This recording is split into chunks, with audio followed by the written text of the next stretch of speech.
We all know Nintendo, right? They've made some of the most iconic things in gaming, and if it wasn't for them, we really wouldn't have gaming as we know it today.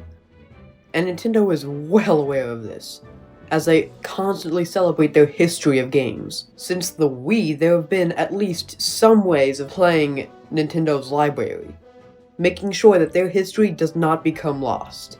But in 2020, a new pattern emerged. Limited releases. Dun dun dun. 2020 was Mario's 35th anniversary, and they wanted to celebrate. So they held a big blowout direct, with a ton of new content. And one of them was Super Mario Bros. 35, a battle royale based on Super Mario Bros. It was a fantastic game, and the gameplay of Mario Bros. Fit surprisingly well into the battle royale genre. But you might be wondering why I'm referring to all of this in the past tense. And that's cause alongside the game's announcement came a little bit of text stating that the game would be taken down on March 31st, 2021. And they went through with that, slowly taking down the servers. And by the beginning of April, you couldn't play the game. Nintendo knowingly made this game lost media. They say it was because it was to celebrate the 35th anniversary of the series. You can't see it, but I'm doing air quotes. And that's why it was only available for the anniversary year. But that doesn't really hold up when it was taken down 3 months into the next year. You know, after the anniversary ended. And to this day, they still sell Mario 35th Anniversary t-shirts. And they still manufacture and sell the Mario Game & Watches, which again, were for the anniversary specifically. But for some reason, Mario 35 is different and it just had to be taken down. Even though that's the only game in this anniversary that entirely relies on Nintendo to be played. And honestly, this is one of the worst decisions Nintendo has ever made. The game was super popular, and clearly had a ton of effort into it. More than most other Nintendo games, I'll just say it. There was so much polish in the game, so many cool elements, and it was just a fucking fun game! And one of the main reasons I even subscribed to Switch Online was just because the game looked that good. And I know many others did too for the same reason. I love Nintendo, but they can be real fucking stupid sometimes. It's been almost 2 years since the game shut down, and there have been some notable fan-made revivals. There's an itch.io game, Super Mario Bros., and a few days ago, we got Mario Battle Royale, clearly trying to replicate the style of gameplay. But they can't manage to truly revive what made the OG game fun. Maybe in 2025, for Mario's 40th anniversary, they could bring back the game, and rename it to Super Mario Bros. 40. But I'm not getting my hopes up. And even if they do that, they'll probably just take it down 5 months later like they did to Mario 35. So it looks like Mario 35 is gonna stay dead.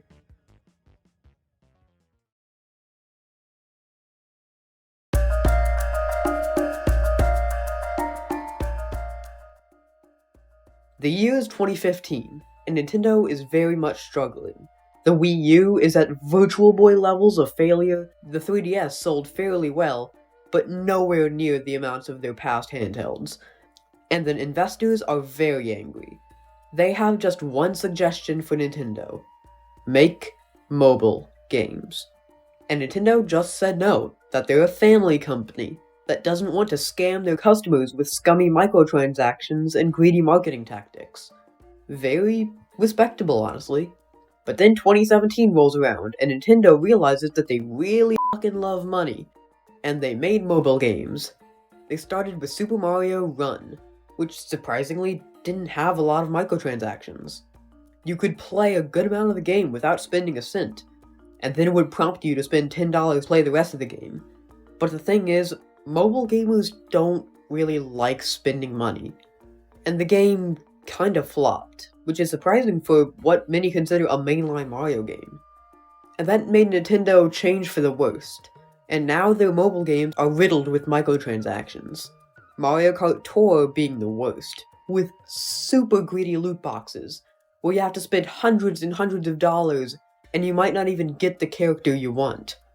Animal Crossing Pocket Camp is filled with dark patterns, and Pikmin Bloom is pretty pay to win, and Pokemon Go made billions off of microtransactions alone. It's safe to say mobile games made Nintendo a worse company.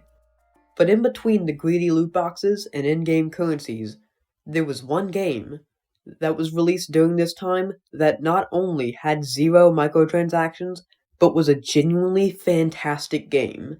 And that game is Dr. Mario World.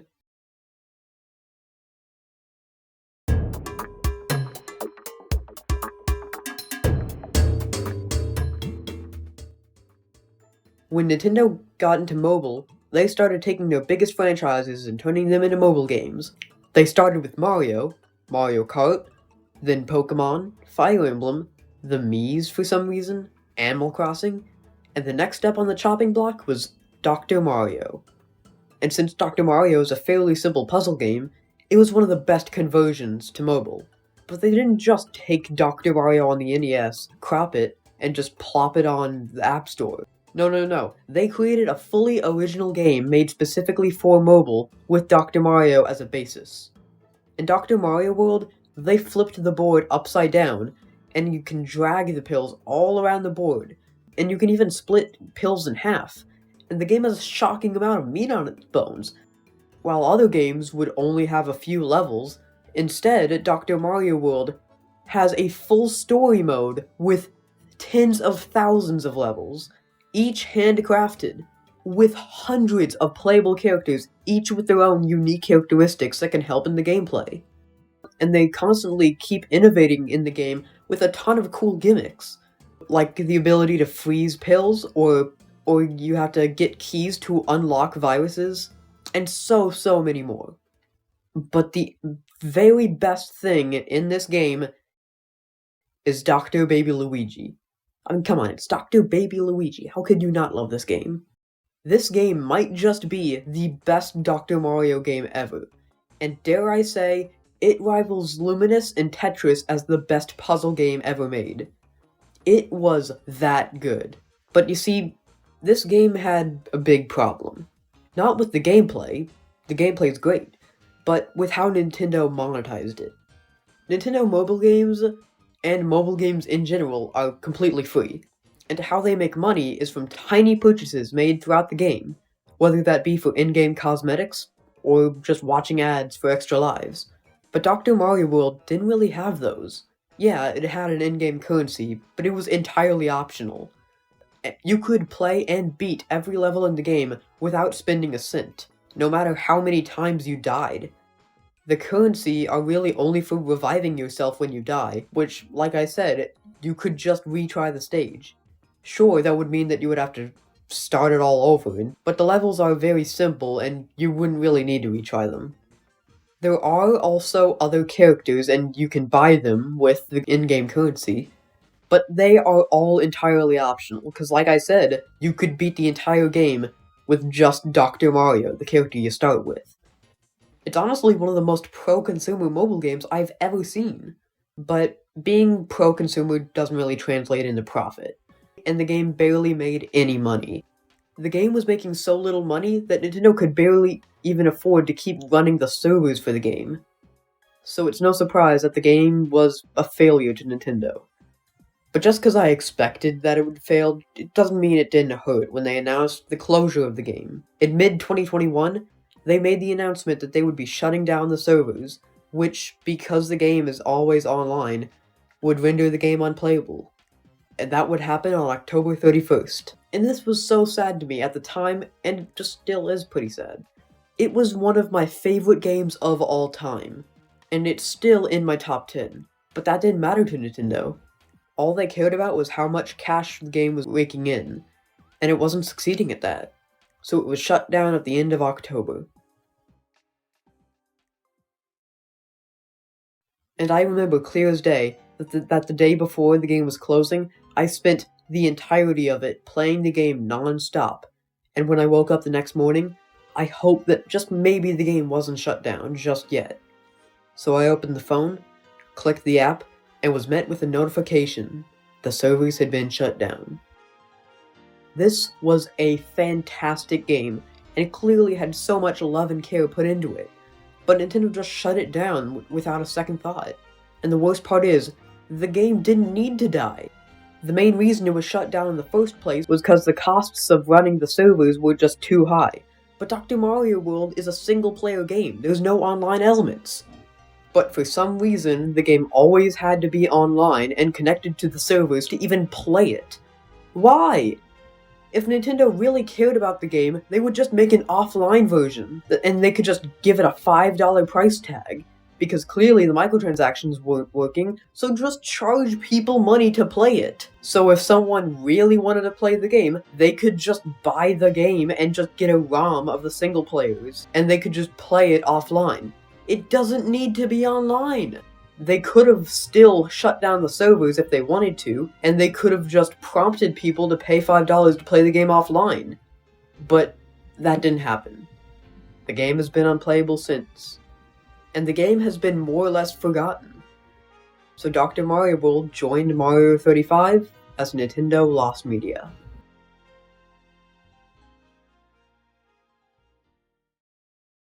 It's a bummer that these games are lost, but on the bright side, ever since 2021, they haven't really done any limited releases, or shut down games. Maybe it's just a coincidence that they didn't do any of that, or maybe they had a change of heart. It's probably a coincidence, though. I doubt Nintendo actually has one. But even though the games themselves are lost, they aren't forgotten. I showed earlier the fan games that were meant to replicate what Mario 35 was, and Nintendo themselves made a website called Dr. Mario World Memories, where you could see all the stuff you did in the game.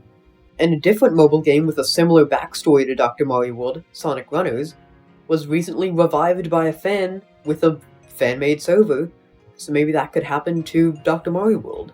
So while these games may be lost media now, they might not stay that way. So anyway, thank you so much for watching. Gently tap that subscribe button, and go play Mario Battle Royale, the closest thing we have to Mario 35. Bye!